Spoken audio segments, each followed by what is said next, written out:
now entering the horror sanctum.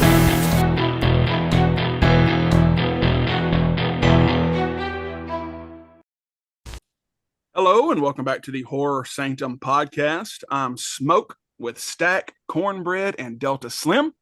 And this week, we're tackling my favorite horror movie of the year so far, Ryan Coogler's Sinners, starring Michael B. Jordan and his twin brother, Jordan B. Michael.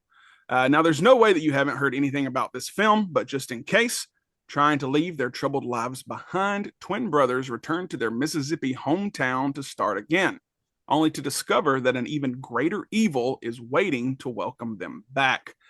Of course, spoilers, but let's just go ahead and get started with our very own Mississippi boy himself. The guy who got out of Mississippi, thank God. This is the best movie of the year so far. I would say it right out. It's a really great movie. I saw this, I think maybe the first, I don't know, maybe the first week it came out. It may have been the second week. Ryan Coogler, who's done Black Panther, he's done Creed, really competent director. I wouldn't say he's like one of my favorite directors, but he's a great director. And seeing him do something like this was pretty fascinating because he's not a horror director. And sometimes that's a good thing because you get a different perspective and someone comes into the genre and is able to bring their sensibilities. And it was pretty clear with this movie. He really fit this. He was not just trying. I don't know if he's a horror fan. I don't know if he grew up a horror fan, but it was pretty clear that he knew what he was doing with this film. He had an idea. He came in, he had a story to tell, and he was able to use this time period in Mississippi, the vampires, as a way to make his story, to paint his picture. Historically, just starting out, it's pretty accurate, honestly. The way he sets up the film, you have the brothers, they're from Mississippi, they go to Chicago. That happened a lot back then. That was a big thing, especially in the early, 1900s in the Delta. You had a lot of people migrate from Memphis or Mississippi up to Chicago. That was actually a very common thing, even though it's so far away. I guess at that time, Chicago was such a big city. The vibe, the look of the movie, it all feels accurate. The cinematography is some of the best, I would say, in years. Really pretty. Just like a lot of the films shot in Mississippi that are famous are pretty. Django Unchained. Any of them you can think of, from Oh Brother Where Art Thou, they're all very pretty, and they capture that Delta vibe, which is a very unique part of Mississippi. It's not necessarily the entire state, but I think it's pretty accurate for where they are. The first thing in this movie that I noticed that I was really impressed about was the fact that there were Asian people in the film, because like most people who wouldn't know it would look at that and they would think that was just like a woke thing. It's not. There's actually a lot of Asian people that live in the Delta, and I've actually seen those grocery stores. I've driven through there, and I remember one time I went to an Asian market. It was like at 11 o'clock at night on the Delta. And I was like, what the hell is this? And it's totally a real thing. And it's the strangest thing to see. So that told me that he knew what he was doing. I was like, this guy just didn't like research it. He actually went down there. He knew the area. Well, you know why that was, right? Because in the Western expansion, they brought in all the Asian people to help on the railroads. Yeah, exactly. And the Native Americans in the film, that's accurate because they're still down there. Like all the casinos down south actually are usually owned by the Native Americans. That's actually who owns the reservations and actually owns Tunica, a lot of that stuff. That is an interesting part of this film. Just to skip ahead, is the Native Americans. They set up this part in the film where these Native Americans are kind of like soldiers and they're hunting vampires, and it's interesting to show that, but they never really pay that off. I thought that was odd. I don't know why they did that. I really expected it to the end of this film they would show back up, but I don't know. It almost was kind of just like a nugget out there, like a fun little thing, but it wasn't. Maybe they didn't intend for that to be a big part of the plot, but I just thought that was interesting. They never tied that part up. I watched the film, and then after I was done, I was like, oh yeah, the hunters, like what happened to them? Michael Jordan does great in this film, playing two parts. That's really hard as an actor to sort of have two very distinct roles, very distinct personalities, and you really can tell the difference between them. This is, to me, the first thing I thought when I saw this was, this is like the Southern Delta version of From Dusk Till Dawn. That's the first thing I thought. It's a very similar story. It's a tale of two films. You have the first half, which sets up a scenario that's kind of a straightforward film, two brothers, just like From Dusk Till Dawn. And then the last half is a vampire film. So I have no doubt that Ryan Coogler was influenced by that. I'm sure it's not a ripoff by any means. It's just that I definitely think he was a fan, and I'm sure in some way this was like his, like maybe his tribute from Dusk Till Dawn. You could even go as far as to say this is in the same universe. You could say this is the prequel to From Dusk Till Dawn, even before they get to the place in Mexico, right? Yeah, I mean it's really a great film. The acting, the kills, the vampires, all of it really works. There's only like little things in it that didn't work for me. It's just little nitpicks. Like the whole film is very musically based. You have the main character, the younger guy. He's a musician. He's like a blues musician. And when he plays music, it's almost like he opens this portal into time in a way. It's almost like he bridges the past and the future. And when I first saw that sequence, it kind of took me out of everything. I was like, what? It was weird. But then later on, you see the head vampire bring this up about how the music was so powerful. And you realize that that's actually kind of part of the story, is that he almost has this, I don't know if you call it like a mutant power, but it's almost like this ability, like voodoo, to like open this portal with his music. And maybe that's why the vampires were so interested in him. So it at least tried to explain it, even though it was a jarring scene. They made sense of it, and I thought that was pretty cool. The vampires themselves, like the lead vampire, he's a really good actor. Very creepy. I love the use of the red eyes. I like how it's very subtle too. It's not the obvious scary vampire. It is by the end of it, but I like that it's the subtle glow in the dark, right? It's very sinister. The Irish folk dancing scene in the movie where they're kind of dancing around. It's a little strange, but I get it. It's kind of representing two different cultures and, the clash between them. So it wasn't a big deal. It's a little odd though. Like second time watching it, I was like, that's a little bit much for me, the Irish singing, but I also understand the choice. I don't want to like dismiss it totally. I can get why he would make that choice. The only thing in the movie that really, the music scene, the Irish stuff, the whole scene where the vampires finally reveal themselves and people start getting turned and they barricade themselves inside. I did think it was funny. They figured out the vampire rules very quickly. So they had this voodoo mistress type lady who was the wife of one of the brothers. And, she kind of helped them through it, like to understand these were like monsters. But it did feel like they understood the rules very quickly. It was like they were reacting to that scenario, how people now would react to vampires, not how people in the 1930s or the 20s would react, right? That was that was one thing where I was like, they probably figured that out a little too fast, but it's a movie. That's part of it, right? You've got to make the characters interesting and you got to have the badass fight scenes. It's overall a really satisfying movie though. The acting is like top notch. The very end of the film with the sunrise and spoilers, the kill of the main vampire and all the others. Very good scene. The music, the way it like builds, very, very well done. The only other thing about it that was a little odd to me was the ending, the after credits. I thought the ending was really cool. The revenge scene where he sees the KKK and he gets his revenge. And, the kid, I think his name is Sam, he goes back to his father, and then he goes back on the road, and he decides he's going to Chicago. He's leaving his life behind. And then the after credits, you see him as an old man playing blues in the 90s.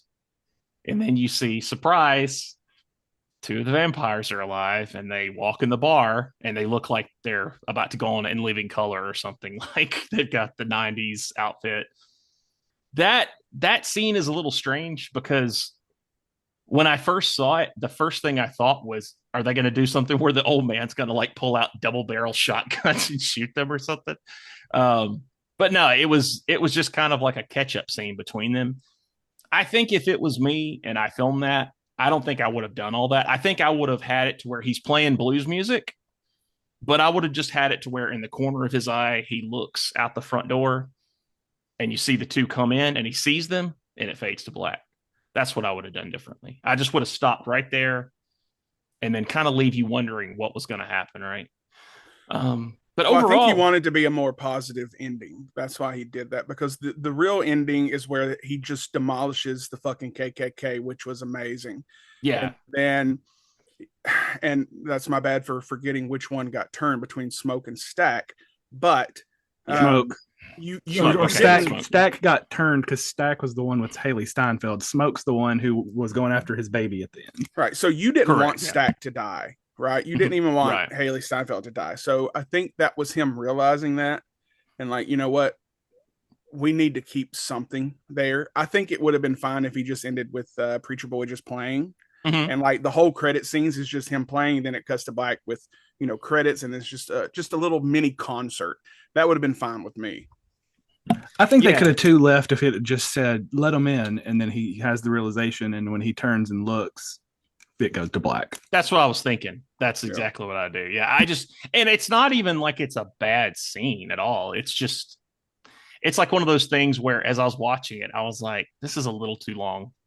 I wouldn't have done that. But, nitpicks. Overall, it's a really, really, really good movie. It's the best movie this year so far besides The Monkey. So that's my thoughts. And see, I think this is light years ahead of The Monkey, honestly. The Monkey was fucking amazing the first time, but the more I've watched it, the less I've learned to appreciate it.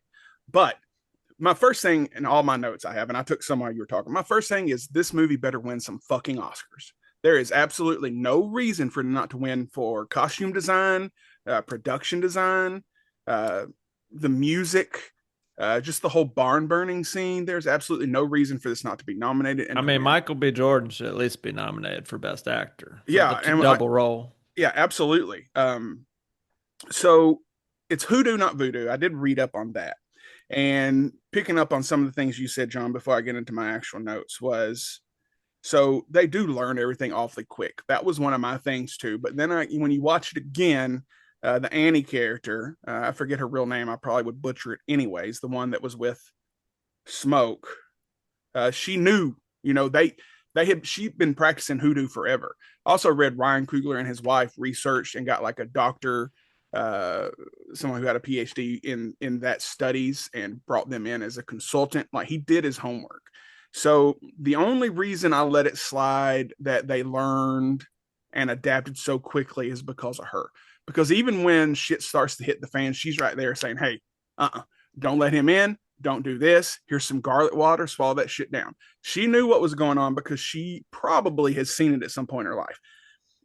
They had a son, she kept trying to bring the son back to life, I think, or maybe to heal him. They touch on that a little bit. Hold on. Doesn't she say in the movie she ain't ever seen vampires? She just knows about them. She knows about them. Yeah, right. she ain't never seen them. Well, what they were calling them was haints, which haints, I believe, are essentially like ghouls, like zombies. Well, she changed it. She also said in the movie, these ain't haints, these are vampires. Well, there was the book. I mean, Bram Stoker's Dracula, I guess, could have been That's out. true. So that I guess they could have read it.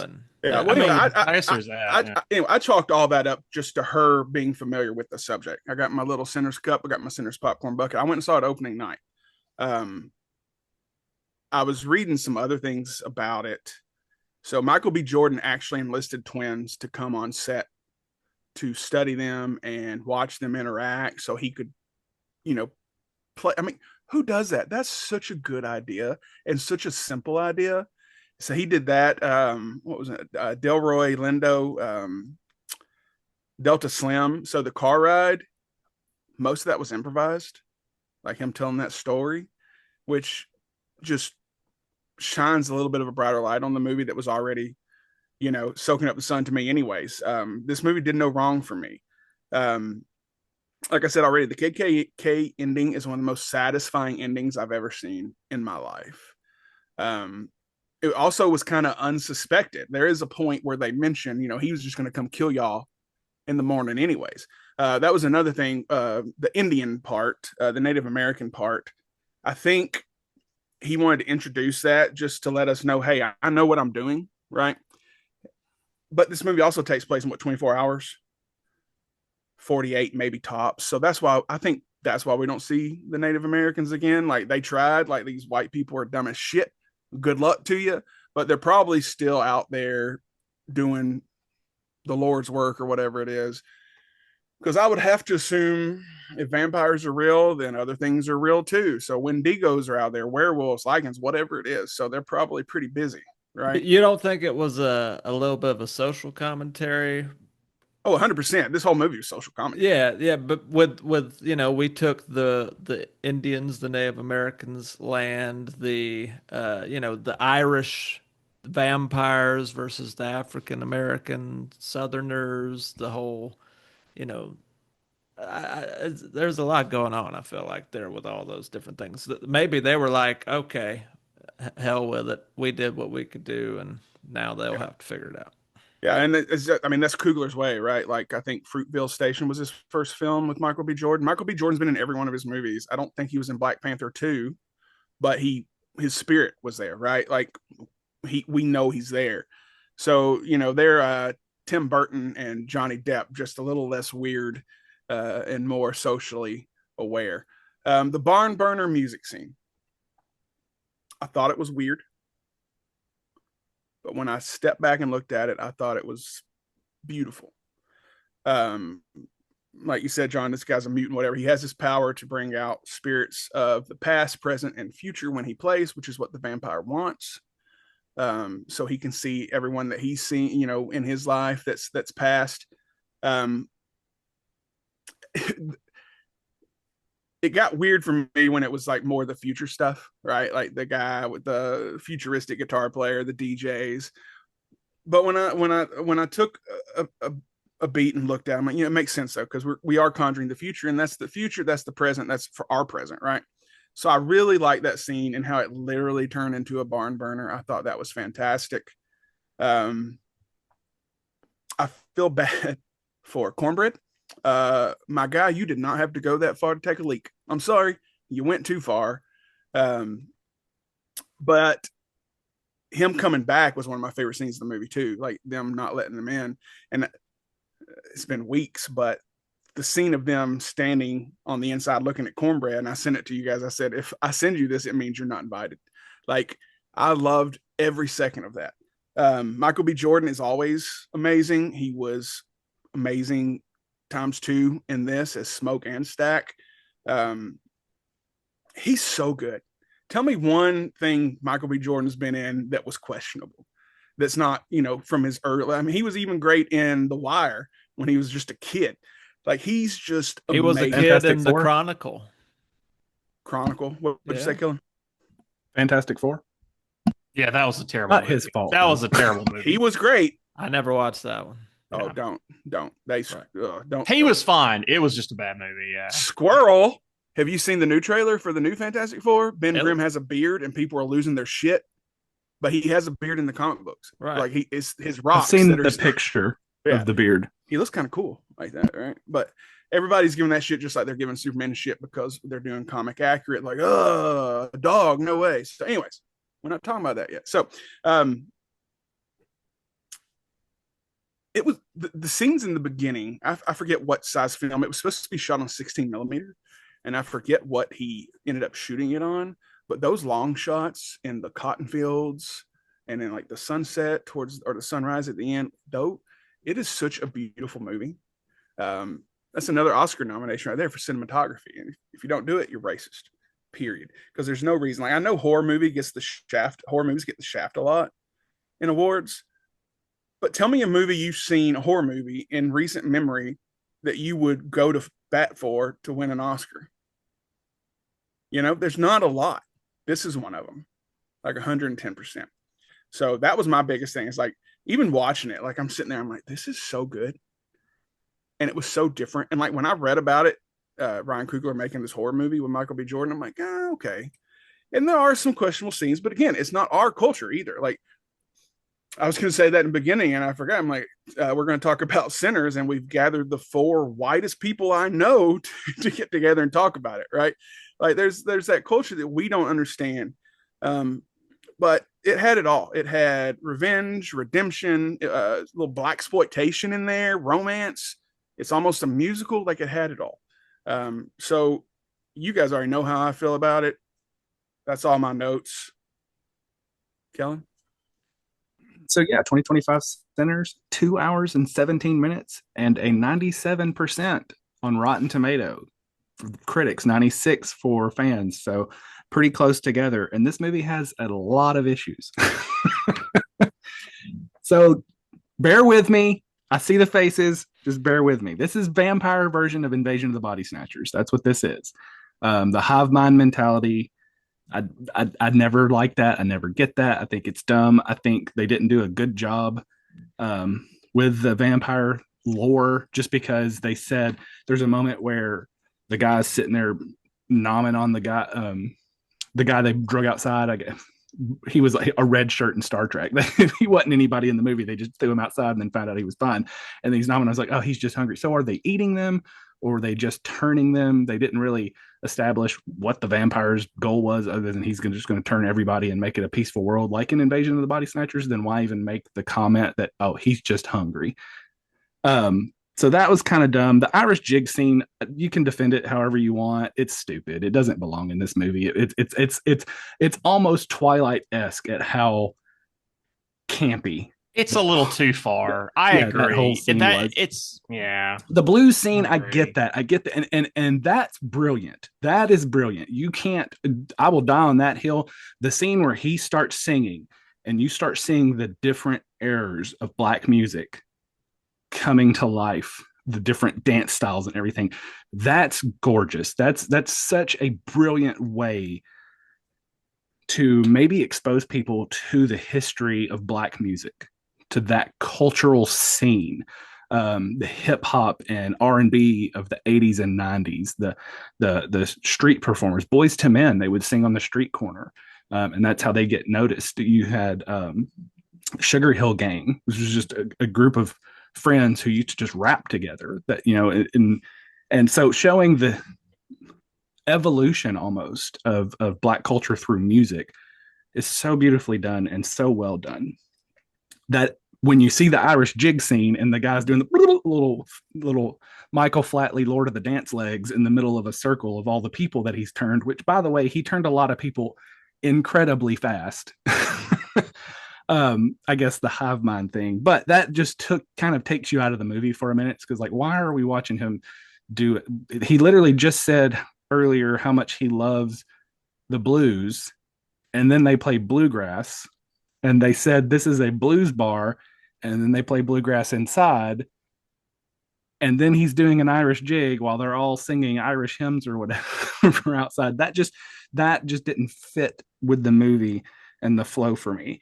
The Asian woman yelling for all of them to come in, and then the big Twilight style fight scene was so frustrating, and it just felt out of place, because this is a 2 hour and 17-minute movie with 2 post-credit scenes, and all of that felt so rushed. My biggest critique of this whole film is it's 2 movies mashed into one. It's long enough where if they would have put more of the vampire lore earlier in the film, like a lot of horror movies will have a kill real early to kind of go ahead and get your brain in that mentality. I can understand wanting to kind of hide that's where you're going, because the first half makes it seem like, okay, this is going to be like a revenge thing where these 2 brothers have ripped off the mafia, right? Either the Irish or Italian mafia, which they Haley Steinfeld's character kind of alludes to them ripping off both of them. and tricking them into fighting each other. They're going to find out. So why establish all of that if none of that is going to play into the movie at all? I feel like that's wasted effort. I feel like if you just said they went to Chicago, tried to make it, didn't work, they ended up becoming gangsters. Now they're back down here because they're going to try to establish something for themselves and their people. And then you mix in a little bit of vampire lore there, a little bit earlier. You see some of the killing. You see maybe he sees his wife again, and there's some strange stuff going down here. You shouldn't have come back. People have been missing. I feel like it could have been sprinkled in better, and it wouldn't have felt so rushed, right? Because, like you said, John, they buy into it real quick. There's like, oh, obviously it's vampires. It's 100% vampires. Duh. Let's all eat the garlic and make sure none of us are vampires. Then when they all come running in and they're jumping at each other and stuff, that felt almost like the finale fight scene in Twilight when they're in the field and they rush and jump at each other, which, John, you have ties to Twilight, so I'm sure bringing back fond memories. But that just felt kind of out of place, that they all just start rushing in. I get why they did it. I get you're this is not necessarily running out of time, but she's afraid, she's panicking. I get that. It just felt kind of rushed to me. It felt like you had all of this space to tell this story, and when it comes down to it, you try to tell two stories and rush them both. So that didn't really work for me. Yeah, I feel like if they would have just spent more time developing one or the other story, you could have had the first 20 minutes instead of the first hour be the mafia thing.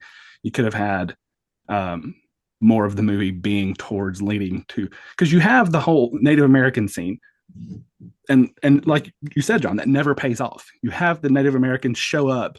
Oh, he's not who you think he is, and then it was almost like Ryan Coogler's way of saying, he's a vampire, instead of letting it come organically or naturally to the audience. It was basically like, we're going to have the natives show up. They're tracking this guy who's obviously averse to sunlight, but you're probably not going to pick up on it well enough. So we're going to have them say, he's not who you think he is, and then go off into the night because it's about to be dark. So I felt like that was wasted effort. All of that to say, this movie is fantastic. It has its problems. It feels rushed at times. Some of the stuff doesn't pay off. Some of the stuff doesn't make sense. But the acting's incredible. The visuals are beautiful. One of the scenes that I think, if you have any kind of humanity about you, that will really touch you and make you, even for just a moment, kind of understand the struggle of somebody that's not like you, is to look at the cotton field scenes. Look at how massive that is. Look at how much effort it would have taken people by hand picking cotton, how miserable that had to have been day in and day out, to go with a sack on your side and to go by hand and pick off. And these fields were massive. This wasn't like, your grandfather's garden in his backyard that was maybe, half an acre if he had a big garden. This is hundreds of acres of cotton, and they're in the sun. I watched this for the first time last night, and when I saw that, I literally, like, in my head gasped, because I was like, I've seen at the Andrew Jackson home, they still grow cotton there. And you drive by it and you see it, but you don't, you're just driving. You don't put it into perspective. And then seeing it in that scene with them out there and seeing just how massive that was, it's like, that had to just be an awful life to not have your freedom, and then your whole purpose is to just do that all day, every day. It had to be miserable. And so I thought that was very kind of a subtle way of kind of showing just what that life was like, even though they were free at this time. This is what, 60 years past the abolition of slavery. So they're still working in these fields under Jim Crow. It's like they just can't escape that life, and they can kind of keep alluding to that they've got the black only store, the white only store across the street. They're living together, but they're not. The KKK having the plan to get them all in a barn so they can just slaughter them. I think that's the part of this movie that probably doesn't get enough attention, or maybe it has gotten attention, which is crazy because that the reason it's overshadowed is how incredibly well shot this movie is. Like John and Jay said, it's beautiful. The cinematography is incredible. The scenes, the visuals, just the way the camera takes everything in the scenes and gives scale and perspective. It's incredible to see. I didn't mind the post credit scene. I do agree it could have gone different and had a bigger feel. It was kind of awkward seeing Michael B. Jordan's Stack character come in the Cosby sweater. but I get it was period appropriate. Haley Steinfeld is great in this. They definitely have chemistry. The only thing I saw for this movie before I actually watched it was there was a lot of people saying they felt bad for Josh Allen, her fiance, just because you see them together in this movie, and you're like, okay, there definitely could have been something there because they really did look like there was sexual emotional tension between the two of them. And she spit in his mouth. I googled, that was real. That was not CGI. She actually, when she spit in Michael B. Jordan's mouth, that was legit. He had that written Yeah. in. He's like, she's got to spit in my mouth. He wanted something different, but they're like, that's too far. We can't do that. She's like, you want some? And I watched this with my wife, and we looked at each other, and she said, no, thank you. I was like, you wouldn't let Michael B. Jordan spit in your mouth? She's like, that's not my thing. No, thank you. And I was like, yeah, no, me either. And then I quietly cried in the bathroom, knowing no one will ever spit in my mouth. No, I'm kidding. No, I'm kidding. That's super gross and super weird. There's a lot of fetishes out there that I'm like, that's totally chill, but I don't get why people want to spit in each other's mouth. Anyway, for a lot of the issues the movie has, and I think that some of that comes down to that studios don't get out of the way of the writers. I would be willing to bet that this is something where the studio kind of stepped in on some stuff to try to fit it into whatever the studio's mold of what they thought. I'm sure Ryan Coogler had plenty of say, but I also feel like this may not have been the movie that was originally written. I think that's a problem through a lot of studios that aren't Disney. And I do think Disney's kind of evil in the whole landscape, trying to monopolize everything. But I do think there's a lot of studios that just don't let movies breathe. They don't step away and say, make your movie, because it's such a gamble now with all the streaming services. It's hard to make money. I may be wrong, but I think he had complete control of this. I feel like I've read something where that was an issue that Hollywood was so pissed because this has made so much money and it's all basically like farm grown from him. So I think he had that. Well, then he needs to go back to writing school and work on learning how to take things out that aren't necessary, because that's the biggest knock I have against this movie is it's almost like he tried to put too much. It's kind of the complaint everyone has of the Superman movie, right? Is they're throwing too much at you. Why do we have natives, or why are we throwing vampires in so quickly? Why is the mob thing even mentioned if there's not going to be any payoff to that? It's like he had the idea of what he wanted to do and just started writing it, and then never went back and edited it down.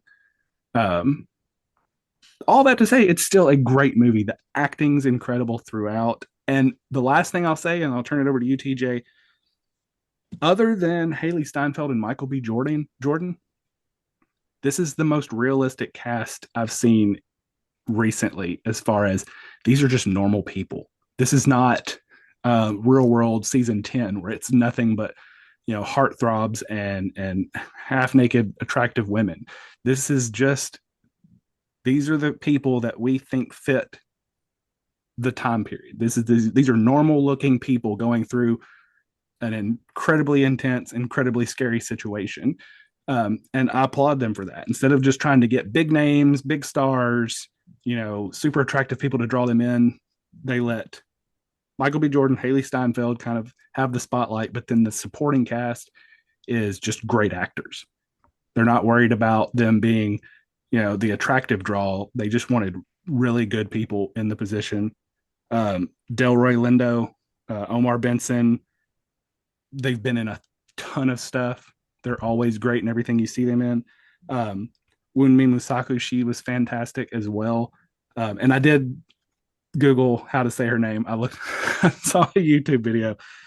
She was fantastic. I love that was Michael B. Jordan. That was Smoke's wife. She's not a model. She's just a beautiful black woman that they put in the movie. Didn't have to be somebody that was recognizable, a big name. And through looking her up, I realized that she was the woman in Loki, the Loki series.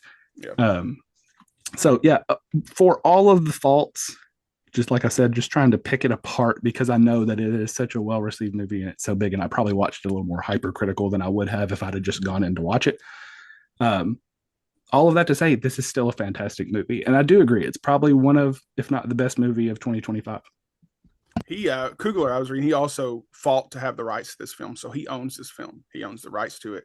He owns everything, and he's come out recently because that post-credit scene was a little worrisome because there's some movies that don't need sequels, right? This is a movie that doesn't need a sequel, and he's come out and said we're not doing a sequel to Sinners, so I appreciate that. Right. And I appreciate that, he said the reason he made this film was because he was on this Hollywood track of just adding to other people's franchises, right? And he wanted to do something that was unique to him that just had his whole stamp. And I think some of all these disparate elements that we've kind of spoken to, the trying to cram the vampire thing and the action, it's a little bit of a mobster thing. It's a little bit of a period drama, it's a little bit of a love story. It's a little bit of bending eras and stuff. And just trying to throw everything but the kitchen sink into one thing. I think almost that was by design because he's like, well, if I get to make one for me, and this might be the only one I get to make that's totally mine, I'm going to pack all of it in there, right? And I can appreciate that. It's hard to even at his level, right? He's been a part of big franchises, Black Panther, the Creed series. I mean, films that make hundreds of millions of dollars and franchises and have done super well. And even with that, he probably had to fight really hard to get creative control to do his own thing with this level of budget, with this level of talent. And, kudos to him for being able to do that. That's hard to do in this studio system at that level with that kind of budget. And this is what you get when you turn someone who's very competent as a director and a storyteller. And I think even as a writer, even though there are, I question the whether all the things that don't pay off, like the mob thing, like the Native American warriors thing, all these little threads that just start, I question if that's a misstep or if that's just intentional. Like, I think this movie is smarter than most of us on initial viewing without some sort of critique, knowing what's going on in Ryan Coogler's head when he's doing this. Uh, because there's just so many little things that they hint towards. There's a bigger commentary. I think there's layers to this film that I've only watched it once, and I picked up enough threads to know that it would take multiple viewings to probably pick up and tie some of these pieces together. And I'll definitely own it on Blu-ray when it comes out, and I hope it gets a director's commentary because I would love to just hear the creator talk about why he made some of these decisions. And my I suspicion, can't see him not doing that.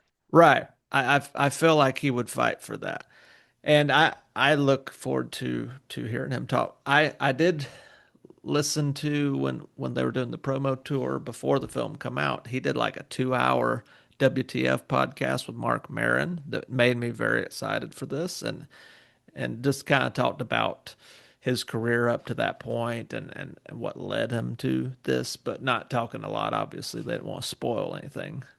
Um, but I got a lot of respect for him and the journey he's been on, and as a creator, just from that one conversation, and really made me want to be able to dig more into this. So hopefully they do have a good special features package, director's commentary. As I do think all those things that we might perceive as missteps are probably not missteps. He probably did multiple iterations of this script, and he just wanted to, I think, give a snapshot of a bigger world and hint at a bigger world that you don't necessarily have to see every last little thing. Now, the end result is it is a little bit more of a bloated movie. You do live in the world a little longer, but it's a world I really want to live in longer, right? I don't usually like any movie that's over 2 hours because it makes me have to fight the urge to pee in the middle of the movie. And, you know, my middle-aged bladder doesn't like that. But this is one of those few instances where I was like, I'm fine with it being the length it is. Well, the mob thing too. I think we've already touched on it, but like again, this is like a 24-hour movie. Right. So, and there's Maybe they were coming. if they're running away from Chicago to Mississippi, it's going to take them a minute to find these guys, right? So Or the to mob's even not going know to come what- back into play because we don't Right. have time. Now, had they survived and kept going, maybe the mob would have caught up with them. Right. Right. But I bet also picking back on the stories that we don't see, I guarantee he has like Bibles on every character, like they did with Lost. Like every character on Lost, they had Bibles written about these characters, and I'm sure he does too. Yeah, I feel pretty confident that he knows, like if you were to extend this world out, which he doesn't want to do, and I appreciate that he doesn't want to do because he's already done multiple sequels in franchises, and this is a one-off. It's meant to be a one-off. The way it ties up with the end credit scene, He might know, and he Yeah. might write it well, but that doesn't mean it always translates well on screen. You can understand something and you can put something in the story. It doesn't mean it's the best decision. That's the difference. that's true. what I would argue. That's Is true. like I don't like when the argument is made that like we didn't understand something or we didn't see something. No, I understood it. I'm just saying it's okay to disagree with the idea that that probably didn't need to be in the film. That's the thing about film critique nowadays with this kind of stuff. It's like I feel like we sometimes give these directors way too much credit with everything just because we like something. Just my take. That's fair, but I'm just saying, for me to pick up all those pieces and really be able to speak, very black and white about it, I feel like I need to watch this film probably 3 or 4 more times. I just felt like there was enough threads there for me, but one person's extra thread is another person's. That's a scene didn't need to be there, and I can appreciate that too. There's probably a version of this film that's only 100 minutes and it's really tight. Kind of like From Dusk Till Dawn, which I think it owes a lot of DNA to. And one of the things I love about that film is it starts like the whole first half of that film's a totally different action crime thriller, and then the whole second half is like a total 180 shift to the whole vampire stuck in one location thing. And I think being stuck in the bar versus being stuck in the titty twister bar, it's very similar vibe, but just in a totally different world, totally different characters. You get the period, the blues stuff. It almost feels like a spiritual remake sequel, but in a totally different world with a totally different take on it. And I love From Dusk Till Dawn, and I love this movie. I do believe this is, for me, the best movie out this year so far. Year's only half over. Could be corrected by Oscar season. Usually the Oscar films don't start to come out till like November, December, but I think this one will get some attention. I hope it gets attention in the right categories because everybody on this production did a great job. The cinematography, the acting. To Kellen's point, I love that aside from Michael B. Jordan and Haley Steinfeld, Delroy Lindo's a great character actor. I love seeing him pop up anytime, and I thought this was a great role for him to to just be like, oh yeah, they got him in it, and it works for his character. But I like that it's normal looking people that feel like they're in that lived in world of like the early, 1930s Mississippi Delta. That it's a very specific vibe, right? Uh, I lived in Mississippi for only a year, obviously not in the 1930s, and probably not quite that there. I lived in Jackson, and there's still a lot of that. There's a DNA to the Mississippi Delta that's there's just still something's there, right? You feel the vibe, um, and there's still some of that there even to this day. My grandmother used to talk about hoodooing people, and I didn't know what she was talking about. I thought because the way that and my grandmother was born 1920, and she grew up in dirt poor in the South, one of 12 kids, had to kind of raise. I only had a second grade education, had to leave school to help raise her younger siblings. Her and my grandfather were sharecroppers. They used to pick cotton out in other people's fields as poor white folks in South Carolina. Uh, Sharecropping was how they eventually were able to get their first house. So a lot of this terminology and stuff is Southernism. It does cross race to a certain degree with like the poor whites. Um, and I'd heard about haints and hoodoo and stuff, and I didn't know what the crap my grandma was talking about back in the day. I used to think that was just another way of saying, oh, you're trying to pull one over on somebody or something, right? The way she would use it. Maybe she didn't use it correctly, but I never did know what a haint was until I started looking into it. But you know, it gave me nostalgia for that old South kind of just way of being. Uh, it's a world that I only got a window to through older generations, and um, watching this movie feels like going back in time. And that one scene that we've all alluded to with the music, like bridging the gaps of time with past, present, and future, and specifically being rooted in black music, which, I think there was.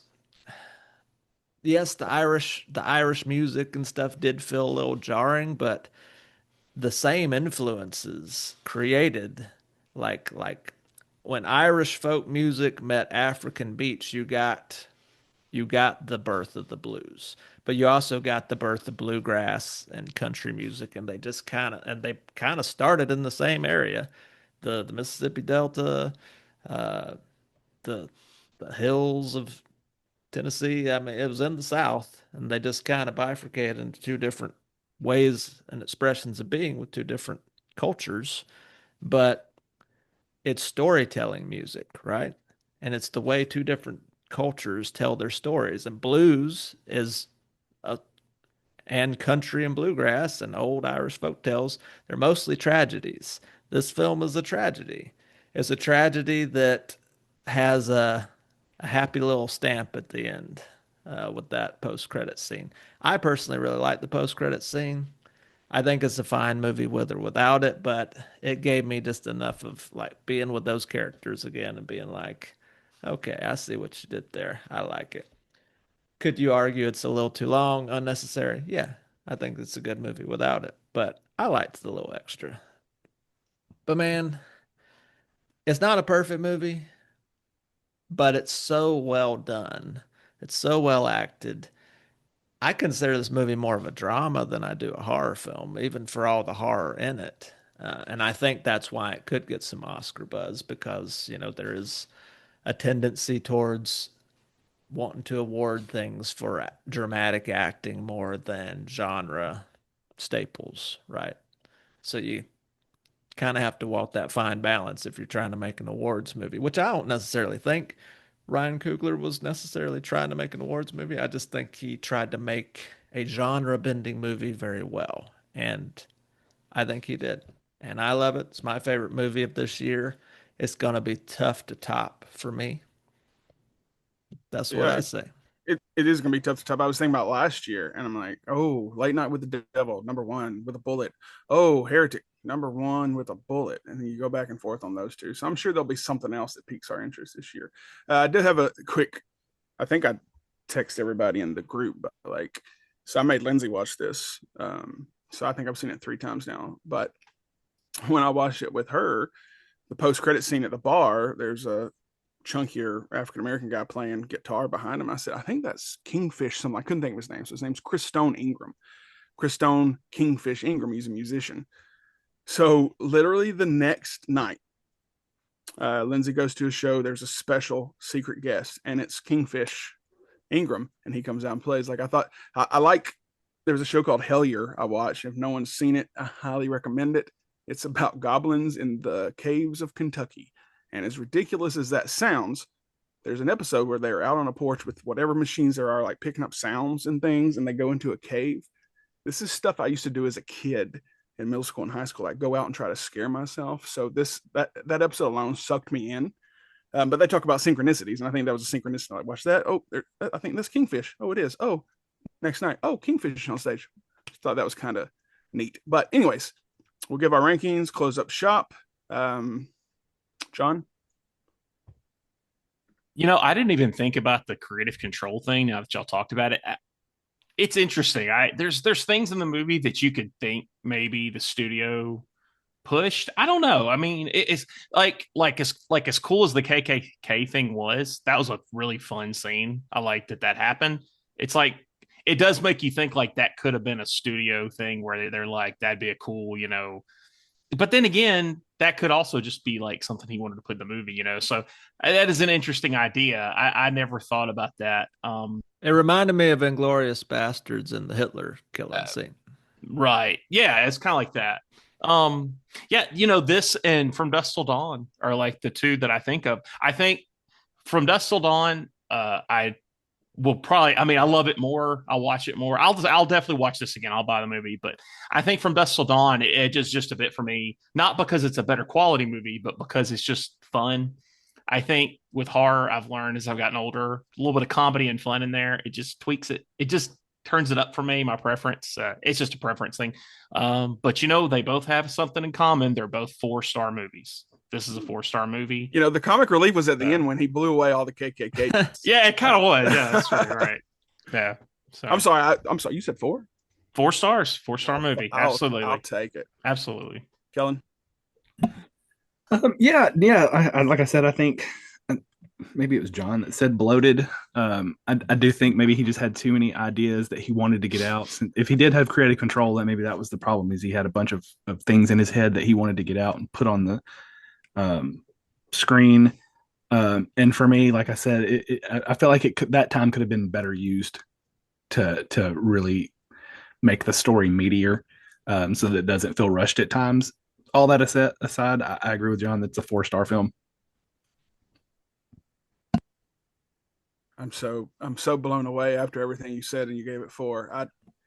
You can have like you can have movies that don't meet your expectations wholly, but you can and I'm just going to keep going to John on this one. There's been movies we've talked about in the past where certain things in the movie can overshadow the mistakes that you pick up. And again, the acting, the cinematography, the just how beautiful this film is, all of this stuff that I mentioned earlier is just minor. It's nitpicking to the extreme almost.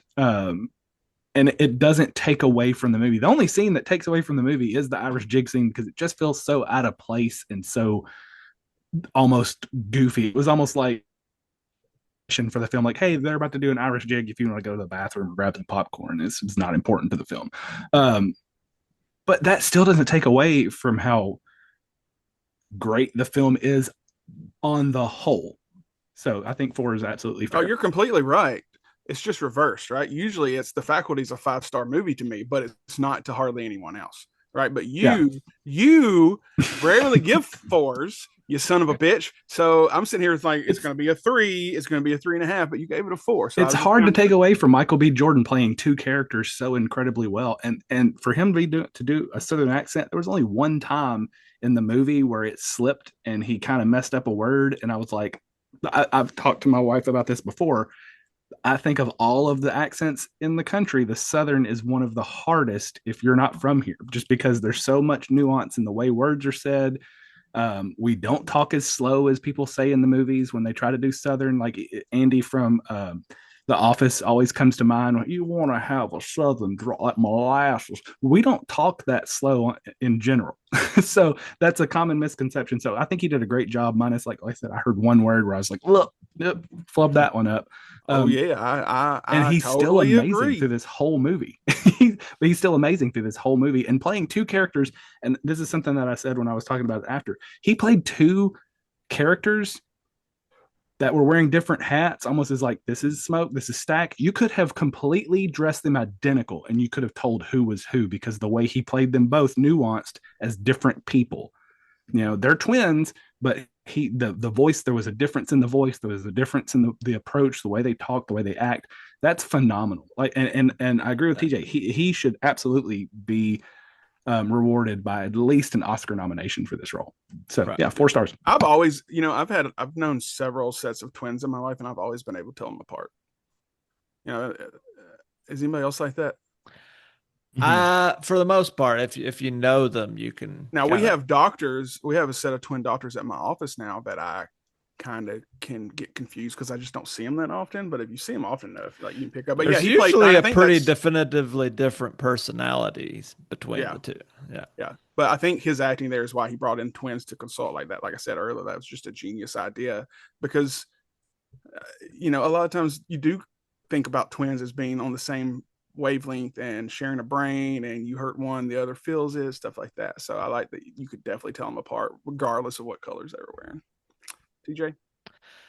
Yeah, for me, this is a 4.5. It's not a perfect movie, as we've talked about. There are some dangling things that probably could have been cleaned up in a tighter edit, but I love the world building, the acting, cinematography. Michael B. Jordan definitely deserves at least a nod for this. Just the nuances and the performances across the board. I love it. I agree. The first time I saw it, I gave it a 5. Second time I saw it, I gave it a 5. Third time, I'm sticking with my 5. That puts us at a 4.37. We'll call it 4.5 for Ryan Coogler's Sinners. All right, that's it for this episode. Be sure to subscribe to our YouTube channel, to wherever you're listening to this podcast. But we know you're not listening to this podcast. I've looked at the numbers. You're almost all exclusively here on YouTube, which is where we'd rather be anyways. So follow us on Instagram, TikTok, join our group on Facebook. We have an Amazon Music playlist that has a lot of choice nugs from this soundtrack, which is phenomenal.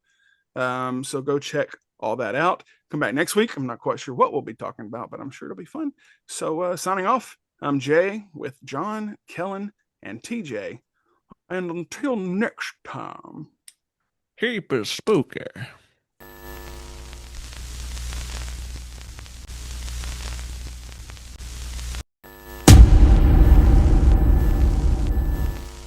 mine was better. Yeah, it was. And I'm from further south. I do declare. You said something earlier, Kellen. I meant to say it when you said it because I can't remember what it was, but I'm just like, you clutching your pearls. Like whatever you said, I just envisioned you clutching your pearls as I realized, fuck, I should have wrote it down. I forgot about the Asian lady freaking out until you said that. I totally forgot that she kind of did panic, didn't she? Well, That was- it was like, well, and the thing is Yeah. her whole reason to panic, and Smoke's wife has already said we just got to wait till sunrise. Yeah. So they've established that it's a waiting game, and he threatens to kill their kid, but they're still outside the barn. Right. Unless they start to leave, like they're going to the town to kill everybody, there's no reason for you to yell to bring them all in. I was so mad at her and frustrated at that because literally there was nothing they could do to them as long as they stayed inside. And if they start to go away, then you can follow them at a distance. Wait, what wasn't her husband outside at that point though? Yeah, He'd her been husband, turned. He'd been husband turned. was trying to get her to come out, but it Yeah. was the Irish guy who said, because of that whole scene is where he said, I know all of his thoughts now. I even know about little whatever. And that's when she starts her whole panic thing, because her whole premise from that point on is they're going to kill everybody in the town. We got to do something, and then they're trying to hold her back, and she said, "Come in, mother." I was That was badass, though. I was so angry, and then of course, they bust through the doors like they're like I said that I almost laughed because as I was watching that, all I could think was Twilight, that ending scene in the field where they just run towards each other, and it's like, and they, like, oh, come on. Do you think that's one of those things when you're writing that where maybe he's writing the script and he's like, okay, how do I get them into a bad situation? And how do I kill this character, right? Yeah. So was the lore already established of the hive mind? Because the only defense I could bring to that is she could think that there's someone else out there. I mean, he's not the only one, right? Right. They had they established the hive mind because he had mentioned multiple times that he could hear all of their minds were connected. They even established it with his brother, with Stack. Yeah. Mm-hmm. I feel like it would have been better if instead of them just busting through the doors like it's a Michael Jackson music video and they're about to dance fight, I feel like it would have been better if they'd have just kicked the doors in and slowly kind of backed them up, and then they attacked them. Like, not the vampires attacking them, but the people deciding that, their backs against the wall and we've got to fight. But them just coming through the doors like, "'Cause it's a thriller." And John, what I was saying about what you were saying is actually like when he's writing this, and it's something we don't normally think about, is even when I'm having a conversation with someone else, we know more about what we're talking about than you do. We know more what we're talking about than the audience. So when you're writing that, he could write it in a way where he's like, oh yeah, it's a hive mind. There could be someone in town that's a vampire, blah, blah, blah. But we as an audience don't know that. So I bet that stuff happens pretty often. Yeah. Right. It's the show me, don't tell me type thing, right? That is because film's a visual medium, and we don't know what's in your brain if you don't put it out on the screen. Yeah, that's true. And I'm not a writer. I mean, I give him credit. I don't know how I would have done that either. I mean, it's better than anything I could write. I always wonder how that process is. After Jay said it, he had final. It was final cut of the film.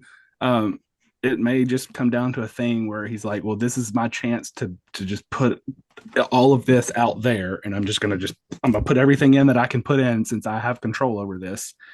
I feel like it didn't have and I think the only problem with that is at that point you're too invested, and it's like writing in general. It's always better to hand it to someone else because they're going to see the grammatical errors, they're going to see the spelling mistakes, they're going to see the flaws in your writing because, like you said, you're in your own head, you have that vision in your head. So when you're reading your vision, and it makes perfect sense to you. Right. As a nurse, when I've had to put out memos, I always have to hand it to somebody else. It's like, how could you read this wrong? Like, compared to what I think it says. Like, when you read this, what does it say to you compared to what I think that I put on paper? And so that may be the issue here. Right. Is in his head, all of this makes sense. So I'm putting it on paper. And then when it gets to the audience, there's things that don't make sense because we're not in his brain. He didn't have somebody to go back behind him and edit it for him. Right. I have a prediction. He's going to be Marvel's new Kevin Feige. I read Kevin Feige is going to step away after a movie. I don't remember which one. And I know that they've got Ryan Coogler involved with the Ironheart show, which has great reviews so far that everybody's shitting on before they even saw it because Iron Man's not a female black girl, right? People hate that. Except in the comics, he was. They did a female, black female. But they don't care about the comics. We've established that already.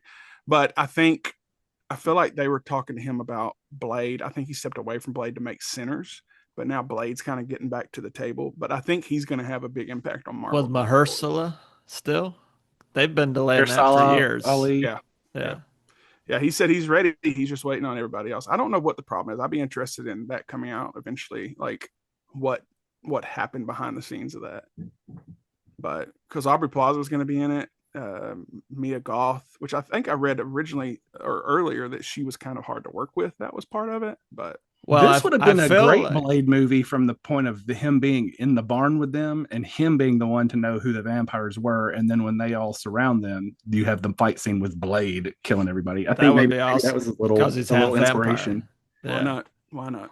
That's a hard thing to do to replace Wesley Snipes too. Right. That's always going to be hard to get a character that's so legendary like that. Well, that's what I loved about the last that by having him in the last movie because you could see how old he's gotten, so people can say, you know what, that was one of the funniest parts. Though he's like, there'll never be another Blade. There'll never be another one, right? Only ever been one Blade. Whoa. John, have you watched that? Wolverine one? versus Deadpool. Deadpool versus Wolverine. Really? Son of a bitch! Sorry. I remember you Good. slept on it for a long time. So good. No I more haven't yet. spoilers. I Bull Becca wants to. I'm going to. I just haven't to yet. just I to haven't. Lindsay try liked to it. help you, because I know that you're like me and you can build things up in your head. Just go into it as this movie is 2 hours of fan service. I'm sure it's good. I love fun. Logan. It's just fun fan service. Yeah. This is That was not a another deeper thing I movie. meant to mention when Sinners came out, which almost turned me off. So like we've talked before about like Talk to Me and other movies that are hyped up so much. Everybody was calling this like this year's Endgame. You can't just throw that around.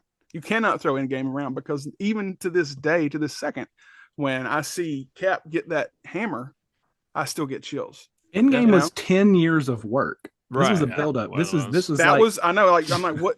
And then when I was watching, I had that in my mind. I'm like, well, I don't. The only thing I could assume is they're talking about the KKK part, Yeah. where he just annihilates everybody. So, Endgame, no, come on, Endgame's a 10 out of 5. That'll never be You know, duplicated. and the thing with Endgame is it's its own thing. You shouldn't try to compare anything to that. Avatar is not a great movie, but in its own little bubble, it was massive for cinema. The 3D at the time in the theaters, so it has its own thing. You can't say, oh, this is the next Avatar, because Avatar was its own thing. Endgame was its own thing. The MCU built 10 years of effort to that moment. So you've got everybody's, entire last 10 years of being obsessed with these movies culminating in this big, just, orgasmic experience for the fans, seeing Cap get the hammer, seeing Captain Marvel fight Thanos one-on-one, and then the female Avengers. It's its own thing. You shouldn't compare that to anything else.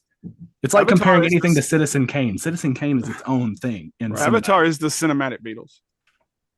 I hate you. Well, it's like you're only gonna, like you said, you're only gonna have one Return of the Jedi. You're only gonna have one Return of the King. It's hard. I mean, it makes me wonder. Like, I'm really looking forward to Doomsday, but I wonder how it's gonna, like, as far as like be that build up, when obviously it's hard to replicate what they did. You can't believe, you can't even read up on it anymore because there's so much misinformation out there. So one of the things I've heard, which I think I shared with you guys, is Galactus is not a bad guy, which I find that hard to believe. But another thing I've read is Dr. Doom is after I can't think of his name, but he's the maker. He's the Reed Richards and their kid.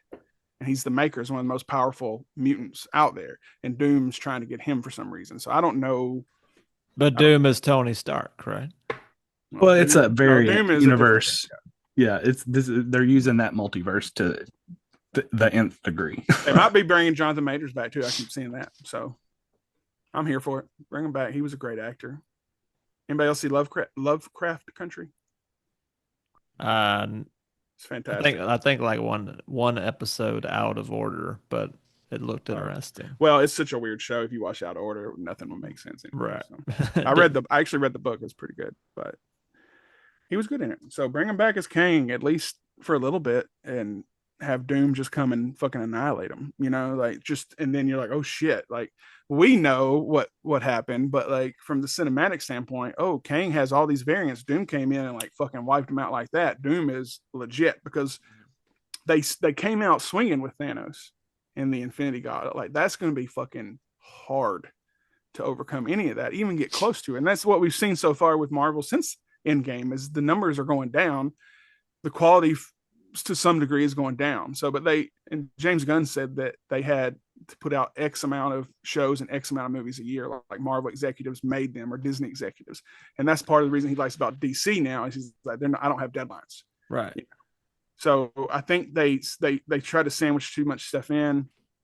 Shows Marvel's watered down way too much, but they're changing that. So the Vision Quest show is the last show that's going to be tied to the movies. Good. I can't keep up with all these shows, and Mephisto is going to show up. Well, it's like Netflix did it the best with the shows, where the Defenders brought them together. There was no real crossover between Daredevil, Jessica Jones, Luke Cage, Iron Fist. Those were their own standalone things, and that's what Disney should have done. She-Hulk should have been its own standalone thing. They shouldn't have tried to just tie it in until it was time to tie it in. You can have people will understand that She-Hulk's in the Marvel Cinematic Universe if she shows up in a future Avengers movie. You didn't have to try to tie it in. They should have just made everything standalone. That's what Netflix did great. That they just brought them together for the Defenders, and it's like, oh, by the way, they're all in the same universe. Well, Netflix They're is also working like, together fuck now. this. It's going to be violent. Yeah. Kingpin's going to smash somebody's fucking head in. Where at Disney, you're like, okay, how can we loop other people in? Okay, Right. she's going to twerk with Cardi B. Right. And that's Stuff another like that. that's another thing. They got away from storytelling with some of the newer seasons. I think they got sloppy. Like the first 4 phases was very well done with the nuance, and you could tell Kevin Feige had like a overall vision of everything. I don't think they really have that overall vision now. I don't They think didn't know give me hands. what to do after Endgame, and it's very obvious how. Well, they've that's been what he's saying. floundering. He's saying he's wrapping this stuff up, and then he's going to move on, let someone else come in. But yeah, they definitely watered it down too much. But we watched it, right? Like, I haven't watched half of them after Endgame because they've got not as great a review. I think as Moon Knight invested. was fantastic. That one gets forgotten a lot, but that Moon was Knight Moorhead great. and Benson. Also, they directed those Well, episodes. I think the Spider-Man movies are still really. The Oh, good. Spider-Man Spider-Man I do movies, think they're good. I will yeah. still So that's watch. another one I keep seeing all kinds of different shit on, and then we can wrap this up. But first, I saw it's going to be Scorpion, Tombstone, and a female villain. Huh. And it's- Okay. But Kevin Feige also said everything's going to be street level now, like Thunderbolts. If anybody else has seen Thunderbolts, they're tying it down. They realize what they've done. They're going to fix it. Anyways, now I'm seeing Silver Samurai might be a Spider-Man villain. Wow. I thought he was a Wolverine villain. He was. He was originally, yeah. I bought the cards. Well, today. he One of was them was in Silver Samurai. the He was second a Spider-Man Wolverine villain movie. first. Yeah, but he was a Spider-Man villain first. Really. Yeah. Oh. Didn't So- realize that. I don't want it to be him. Like that doesn't sound good to me on paper, right? Like Scorpion needs to come back because he was already introduced the character. He's in Right. jail. Kellen, were you gonna say something? Oh no, my biggest Marvel wet dream would be for them to do a Spider-Man Deadpool movie. Oh, that'd be Just great. because my vision in my head is the banter between them would be otherworldly, and 2, you have to break the fourth wall by editing everything that Deadpool says that's vulgar with like Disney sounds. So Right. every time he's like mother, instead of hearing Ooh. you hear gore, or you hear That would be gore. great. I think the one time, if it happens once, you just have a string of obscenities that's just random Disney sounds that people recognize, and him being like, "What the?" And then Spider-Man's like, "Dude, we're PG-13." He's like, Well, you know, "Oh, it's- this is going to be hard." And then That'd they be just great. have a scene where they just work together because they're well known foils of each other in the comics.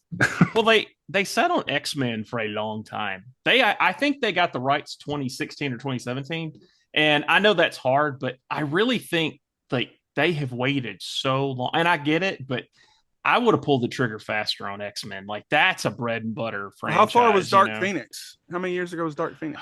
That's been like 6 been a hot years minute. ago. It Yeah. may have been It hasn't been that 2019, long, right? 2018, 2019. But I think it was like right when the transition happened. They sold it, but then they had that movie coming out. It was well, like a weird during like, COVID, they yeah. had the weird like horror. Werewolf by Night. No, well, Doctor Strange and Werewolf by Multiverse Night. of But I Madness. mean, there's like the mutants that are Oh, all new, locked up. new Mutants. mutants. I like about that. that. It was Yeah, not a Yeah, bad it movie. wasn't bad. Well, and the thing Disney could do, we don't need origin stories anymore. It's well established through all these movies. You could blow people's mind by having one of the new Marvel movies that come out and introduce the new Wolverine without anybody knowing. Right. Have whoever you've cast just show up. We don't need. That's what any they did kind of with build-up Spider-Man. But they say, can't- guess we what? They're in can't- the same universe. We have the X-Men in the same universe. They can just show up. We don't can't need do that any though because backstory we as a origin people are movie. fucking stupid. So I read pre-screening reviews on the Fantastic Four, and you know what everybody's biggest bitch was? Character fucking development. You already know the development of these fucking characters. Right. You've known them for 3 movies, 2 TV shows, 1 movie that didn't get made, a documentary, the comic. You know them. We don't. And have they that. all do the origin story. But that's what people bitch about. Right. That's what See, they didn't do the about. origin story with Tom Holland's Spider-Man. He was already Spider-Man. There was no Yeah. biting scene, And we needed that. yeah, We needed that. Who's the best People Marvel just find character y'all think ever? the best Spider-Man. just Well, I don't know comics about in best general. or favorite. I'm gonna say Spider-Man. That's mine. Spider-Man's my favorite. Probably, yeah. But in because it's Marvel, villains. because my Yeah. favorite No. my favorite superhero was always Batman. But No, that's Batman is DC's version of that. But like, It was Spider-Man and Wolverine were always neck and neck for me in Marvel. It's a good one. I think Spider-Man has the same thing going for him that Batman does, except just kind of reversed, where he has superpowers, but he's everyman. Right.